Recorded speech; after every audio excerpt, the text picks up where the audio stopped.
கந்தனுக்கு அரோகரா, கடம்பனுக்கு அரோகரா, முருகனுக்கு அரோகரா. தைப்பூசம் அதுவுமா கோயிலுக்கு இவ்வளோ மக்கள் வராங்களே, அடடடா பார்க்கவே சந்தோஷமா இருக்கேப்பா. இருக்காதா பின்ன. தமிழ் கடவுள் முருகனோட தைப்பூச திருவிழாவுக்கு முதல் முறையா அரசு பொது விடுமுறை விட்டது நம்ம தமிழன் எடப்பாடியார் தானே. மேடைக்கு மேடை தமிழ் தமிழ்னு சொல்லிட்டு இங்க சுத்திக்கிட்டு இருக்கிற ஏமாத்து அரசுக்கு பேச்சுல மட்டும் தமிழ் இருக்கக்கூடாது, செயலாது இருக்கணும்னு நெத்தி பொட்டுல அடிச்சு சொல்லிட்டாரு எடப்பாடியாரு. அது மட்டுமா, அருட்பெருஞ்சோதி வள்ளலாருக்கும் உரிய கௌரவத்தை சேர்த்தது நம்ம எடப்பாடியாரோட அரசு தானே.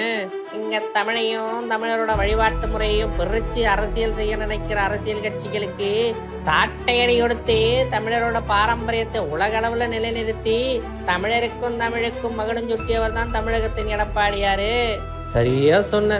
ஓட்டுக்காக தமிழ் கடவுளான முருகப்பெருமானோட அறுபடை வீணா திருப்பரங்குன்றத்திலேயே அரசியல் செஞ்சு பார்க்கிற கேவலமான அரசு தான் இந்த திமுக அரசு. தமிழ் கடவுளை வழிபடுற நம்ம மக்கள் இந்த முறை நிச்சயமா தமிழர் வழிபாட்டை தடுக்கிற விடிய அரசை விரட்டி அடிக்கத்தான் போறாங்க. சரியா சொன்ன.